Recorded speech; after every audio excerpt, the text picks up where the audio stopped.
হামজার প্রতিটি ট্যাকেল, প্রতিটি ব্লক, প্রতিটি ইন্টারসেপশন মুগ্ধতার ছড়াছড়ি।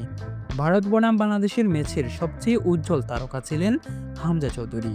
ইংলিশ প্রিমিয়ার লিগের অভিজ্ঞতা নিয়ে প্রথমবারের মতো বাংলাদেশের জার্সিতে মাঠে নামলেন, আর প্রথম ম্যাচেই দেখিয়ে দিলেন কেন তিনি বাংলাদেশের জন্য এত মূল্যবান। প্রতিটি মুহূর্তে, প্রতিটি চ্যালেঞ্জে, প্রতিটি সংঘর্ষে তিনি ছিলেন অটল, অবিচল এবং অপরাজয়। মাঠের প্রতিটি ইঞ্চিতে তার উপস্থিতি ছিল অনুভবযোগ্য।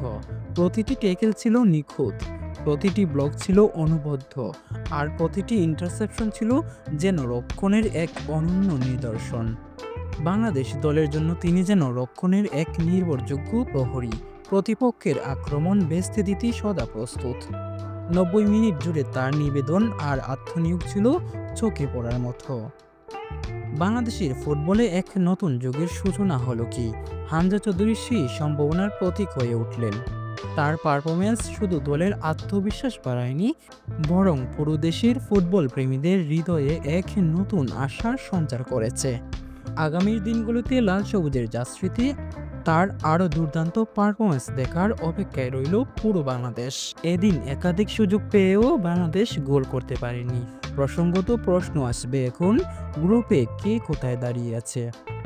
এএফসি এশিয়া কাপের বাছাই পর্বের ম্যাচ ছিল এটি। বাংলাদেশ গ্রুপ সিতে আছে।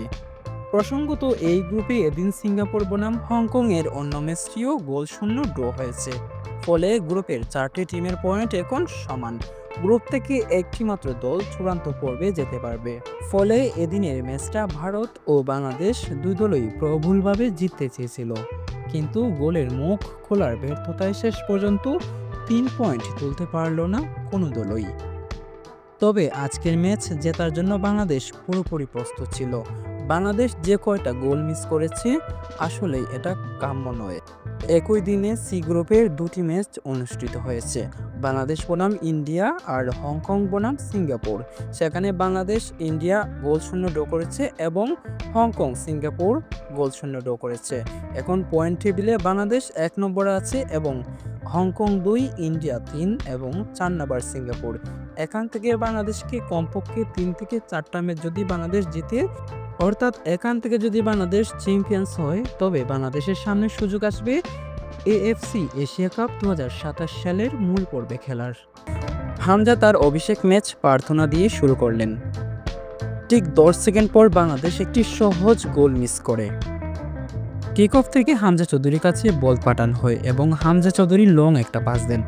বল চলে যায় সোজা গোলকিপারের কাছে এবং সেখানে গোলকিপার এত বড় একটা ভুল করেন, কিন্তু সেখানে বাংলাদেশ একেবারে সহজ গোলটা মিস করলো।